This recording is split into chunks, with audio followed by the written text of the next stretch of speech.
I married Raymond because he is the son of my former boss, and 4 years ago, we tied the knot. Although we haven't started a family yet, we have enjoyed a generally happy life together. Raymond dedicates himself to his job and often has to be away, which leaves me feeling a bit lonely sometimes, but he makes up for it by spending quality time with me on his days off. I first met Raymond through my father, and it wasn't long before he suggested I should embrace the role of a stay-at-home wife.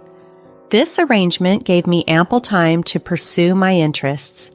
I took up sewing and knitting, befriending our neighbors, and even started a fitness routine. Each winter, I would gift Raymond handmade scarves and gloves. Though my initial attempts were a bit amateurish, I steadily improved. His appreciative comments over the years encouraged me greatly, and I grew to love crafting even more. I dream of the day when we can perhaps sew together as a family. I once shared this thought with Raymond, and he entertained the idea of joining in when that time comes, offering me a warm smile in return. Our life might seem quite privileged to others, thanks to Raymond's substantial income. I never skimped on supporting him, managing the household, or making the most of the moments we shared on his days off. I imagined a quiet, content future with my kind husband and, hopefully, children. However, about 3 years ago, a troubling incident occurred. I was waiting for Raymond to return from work when I suddenly felt dizzy and collapsed. Raymond rushed home just in time and hurriedly took me to the hospital.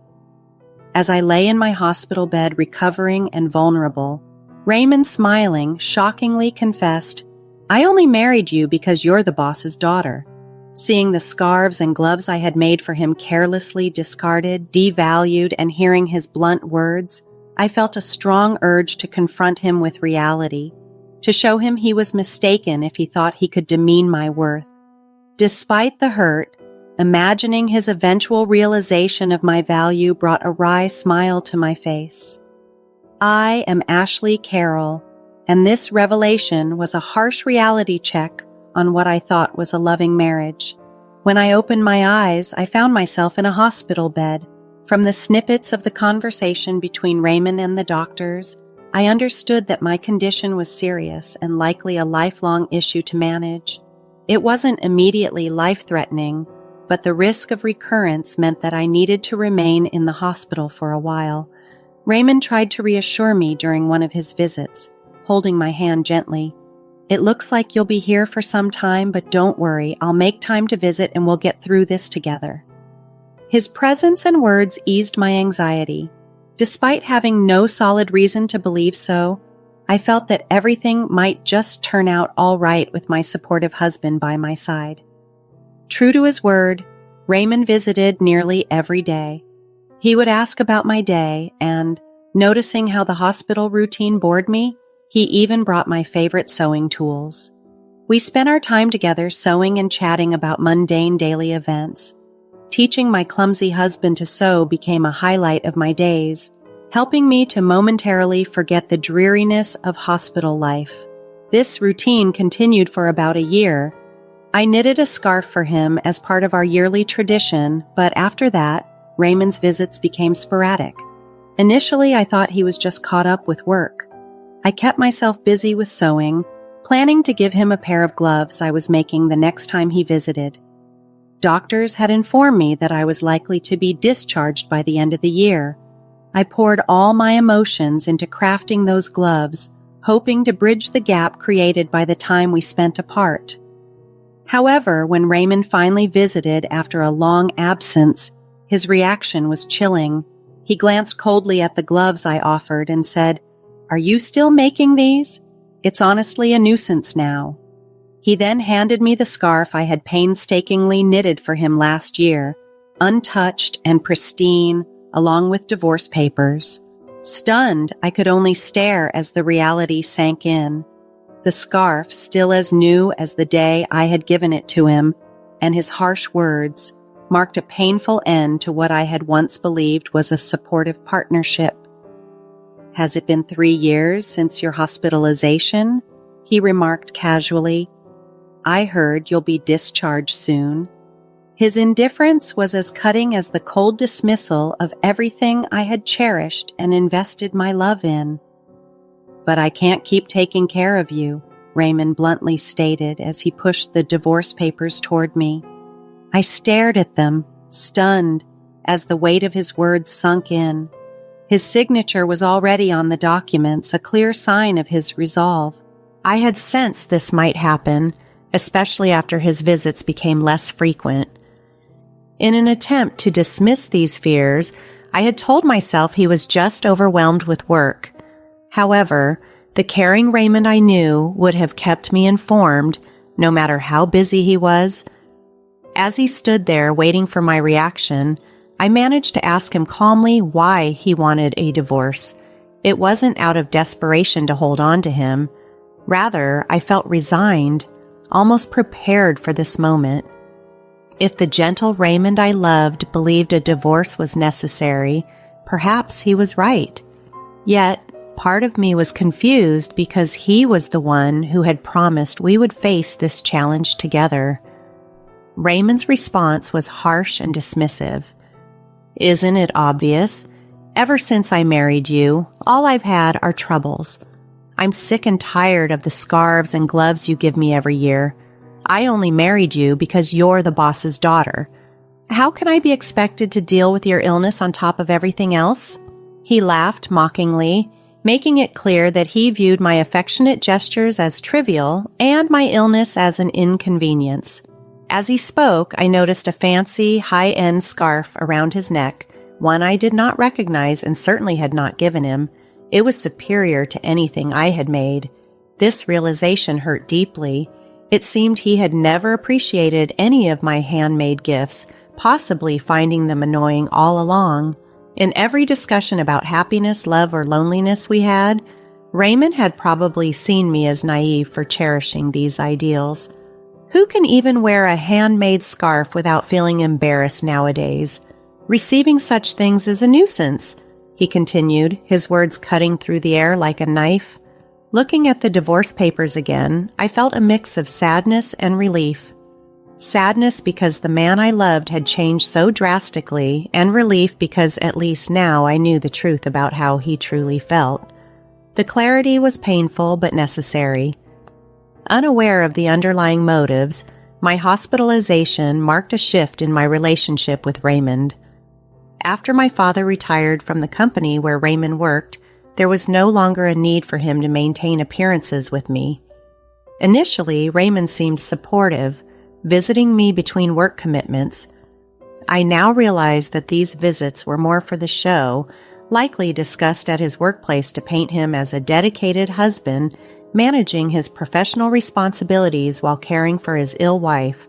This narrative had served him well, boosting his image among colleagues who viewed him as both hardworking and compassionate.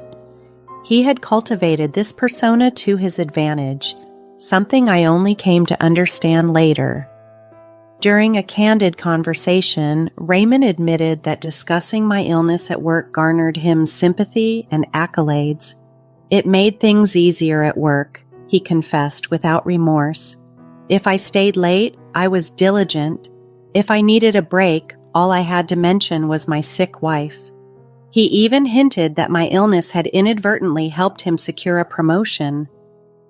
"They're all idiots, but I have to thank your illness for that," he said with a cold grin. This revelation crushed me.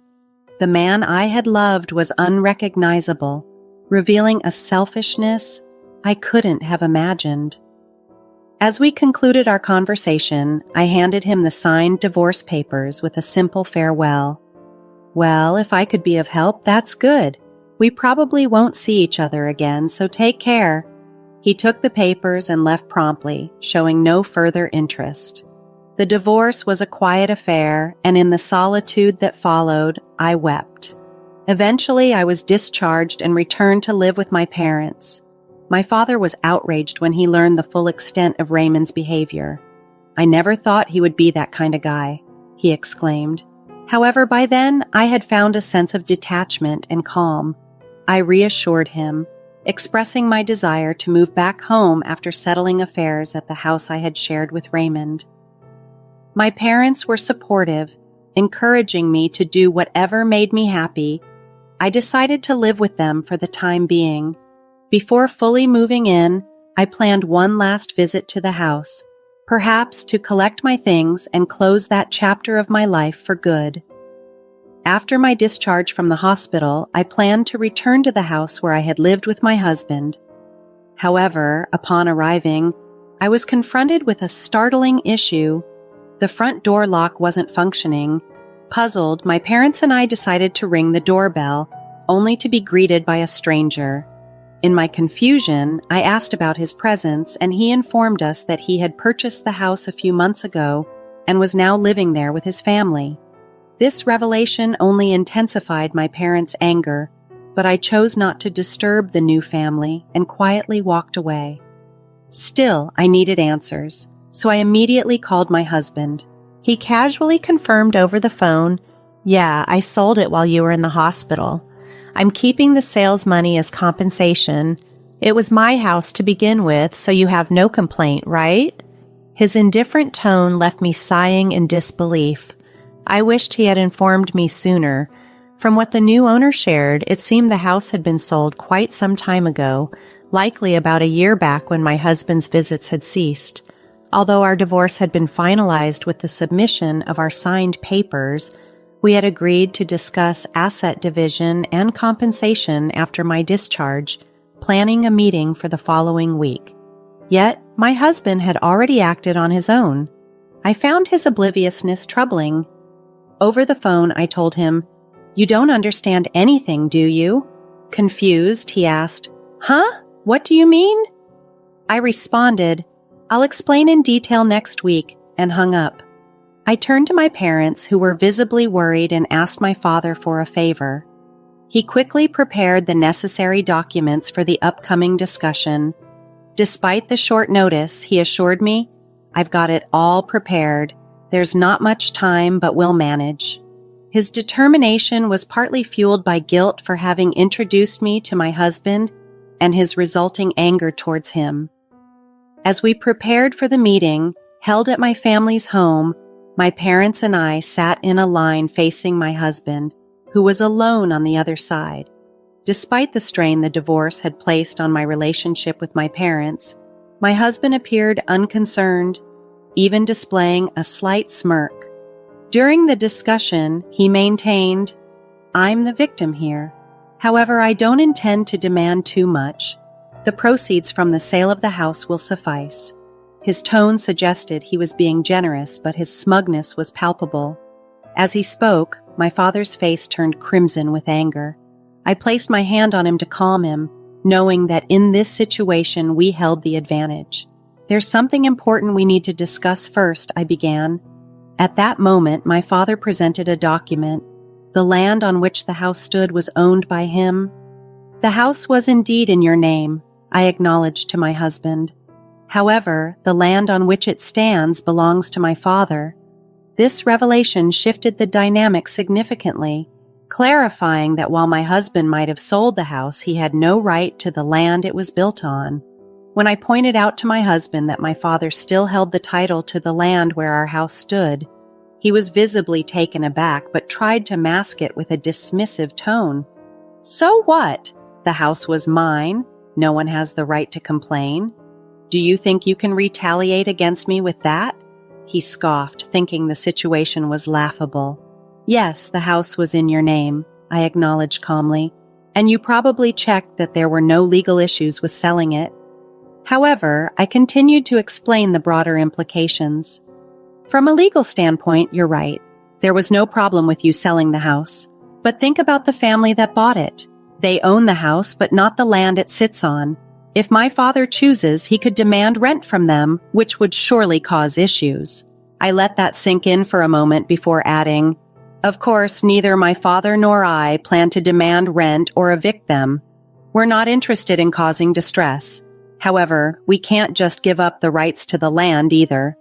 We could sell the land directly to the family, ensuring they have complete ownership. This would prevent any potential legal disputes they might face, or that you might face from them. The new owners, understandably, were upset when they learned about this complication. They realized that any issues arising from this oversight would fall on the seller, my husband. They were prepared to take legal action if necessary, which visibly worried him. Seeing his pale face, I could tell he grasped the severity of his oversight. He asked in a shaky voice, "What should I do then?" I replied with a small smile, "The best course of action would be for the family to purchase the land from us. This would consolidate their ownership of both the house and the land, resolving all current legal ambiguities." I explained further, of course they weren't aware they needed to buy the land when they purchased the house. They will likely seek compensation from you for this unexpected expense, especially since the land is in a prime location and could potentially cost more than they paid for the house itself. This situation placed my husband in a difficult position, but it was a consequence of his decisions. By selling the house without considering the ownership of the land, he had created a complex issue not just for himself but for the innocent family involved. Now he faced the potential financial repercussions of his actions, which could include compensating the new owners for the additional cost of the land to rectify the situation fully. Despite my husband Raymond's maneuvers, his options were limited and financially perilous. If he chose to give up all his assets, he'd be left with nothing, not a single penny in his name. Alternatively, he could attempt to buy back the house and pay for the land, along with a relocation fee for the family currently living there. This would return both the land and house to his possession, potentially allowing him to sell them once more. However, given the costs involved, especially the relocation fee, it was unlikely he'd come out ahead financially. On top of the financial mess, there was the issue of emotional damages. "Raymond, your actions have caused me significant mental distress," I told him, my voice steady and resolute. "I plan to seek compensation for that. Keep that in mind." Throughout our marriage, Raymond had used me as a stepping stone for his career advancement. Now that I was aware of his manipulations, I was thoroughly disgusted by his previous gestures, which I once thought were acts of love. I intended to file for damages due to the emotional distress this caused. Although proving emotional distress in court could be challenging and the likelihood of winning was uncertain, merely raising the issue was important given his current circumstances. Cornered by his dwindling options, Raymond was visibly shaken. To compound his dismay, my father added fuel to the fire. Despite being retired and no longer a part of the company, my father maintained strong connections. "I've been in touch with my old colleagues," he mentioned with a hint of satisfaction. "They've been quite vocal about their disapproval of how you've treated my daughter." My father's words underscored that Raymond's reputation at his workplace was deteriorating, and his unethical actions were no longer a secret. As we sat across from each other to discuss the terms of the property division and compensation, my demeanor was calm but firm. "Now that you understand the situation, we need to settle the division of property and compensation," I stated, clasping my hands and offering a smile that was far different from any smile I had shown him during our marriage. This one was of someone reclaiming their power. Captivated by my resolve and the reality of his dire financial and social standing, all Raymond could manage was a forced laugh, his eyes brimming with tears. The negotiations that followed were decidedly in my favor. Resigned to his fate, Raymond agreed to the terms, which included paying me alimony. This meeting was not just a negotiation about financial terms, it was a moment of profound realization for Raymond. It highlighted the consequences of his actions and marked the end of his manipulative tactics. With each decision made, I felt a sense of closure and empowerment, finally turning the page on a challenging chapter of my life. We ultimately decided that Raymond would purchase the land where our house was situated, ensuring that the family who had bought our home could live there without legal complications. We explained the situation to them, and thankfully they were understanding and appreciative of our efforts to rectify the matter. In the end, everyone involved found a resolution that worked for them, except for Raymond.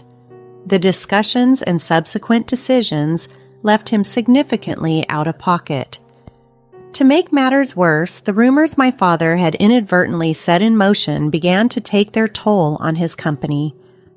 His colleagues' perception of him changed drastically, and his once promising promotion was indefinitely postponed by upper management due to concerns about his integrity and professionalism. These rumors continued to erode his reputation, eventually leading him to resign from his position. While I could attribute his downfall to karma, it was a stark reminder that gains made through exploitation are precarious and can easily crumble. Meanwhile, I returned to living with my parents and started running a sewing class from their home. It wasn't a bustling enterprise, but it was fulfilling. My classes, attended by neighborhood wives and their children, provided me with a decent income. While I had once dreamed of teaching my children to sew, life had taken a different turn. Now, I found joy in sharing my skills and passion for sewing with others in the community. This new chapter wasn't just about making ends meet, it was about finding contentment and community in sharing what I love, confirming that happiness sometimes comes from the most unexpected places.